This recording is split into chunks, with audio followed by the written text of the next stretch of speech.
அன்பு உறவுகள் மற்றும் நண்பர்கள் அனைவருக்கும் வணக்கம். நான் உங்கள் ஆறுமுகம் மாசிலாமணி. நமது சேனலுடைய பெயர் AMV மீடியா உங்களை அன்போடு அழைக்கின்றது.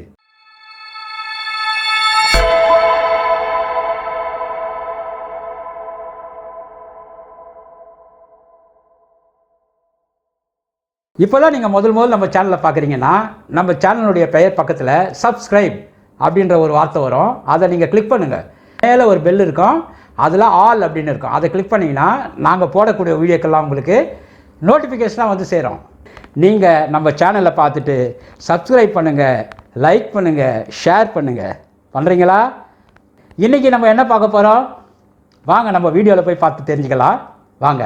இன்றைக்கு நாம் பார்க்கக்கூடிய ஒரு கோயில் ஸ்தலம் ஸ்ரீ வைத்தீஸ்வரர் கோயில், பூந்தமல்லி. இந்த கோயில் சுமார் 1000 ஆண்டுகளுக்கு முன்னால் கட்டப்பட்டதாக கூறுகிறார்கள். இந்த கோயிலானது சென்னையிலே இருந்து பூந்தமல்லி மிக அருகில் சுமார் ஒரு கிலோமீட்டர் தொலைவில் அமைந்துள்ளது. இந்த கோயிலானது சிவன் கோயிலாகும். இங்கே இருக்கக்கூடிய மூலவருடைய பெயர் ஸ்ரீ வைத்தீஸ்வரர் ஆவார். தாயார் தையல் நாயகி ஆவார். இந்த கோயில் சிதம்பரம் அருகே உள்ள வைத்தீஸ்வரன் கோயில் போன்ற உடையது. இக்கோவிலுக்கு உத்தர வைத்தீஸ்வரர் கோவில் என்றும் அழைக்கப்படுகிறார்கள். இந்த கோயில் செவ்வாய் நவகிரக ஒரு ஸ்தலமாக விளங்குகிறது. கர்ப்ப கிரகத்தின் வெளியே பனை மரத்தின் கீழ் கல்லில் செவ்வாயின் பாதம் செதுக்கப்பட்டுள்ளது. செவ்வாய் தோஷம் உள்ளவர்களுக்கு இது ஒரு பரிகார ஸ்தலமாக உள்ளது. ஸ்தலத்தில் அங்காரகன் சிவனை வணங்கியதாக கூறப்படுகின்றது. இக்கோவிலில் உள்ள உட்பிரகாரத்தில் தட்சிணாமூர்த்தி, பிரம்மா, சுப்பிரமணியர், சண்டிகேஸ்வரர், துர்கை ஆகியோரது சன்னதிகள் எல்லாம் அமைந்துள்ளது. இங்குள்ள ஸ்ரீ சக்கரம், ஸ்ரீ சுப்பிரமணிய சக்கரம், ஸ்ரீ சண்முக சக்கரம் ஆகிய 3 சக்கரங்கள் உள்ளது.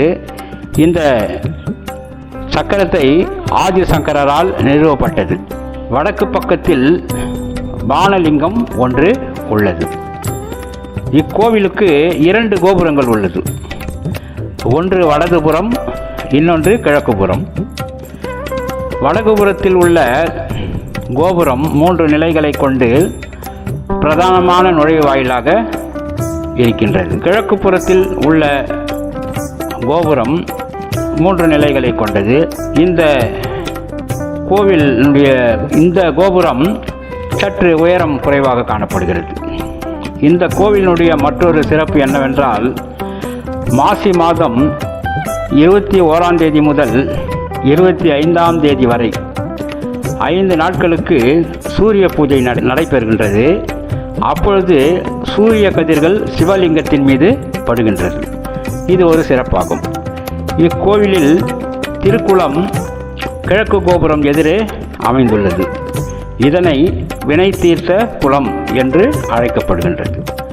ஒரு பழமையான கோயிலை நம்ம இன்னைக்கு பார்த்தோம்.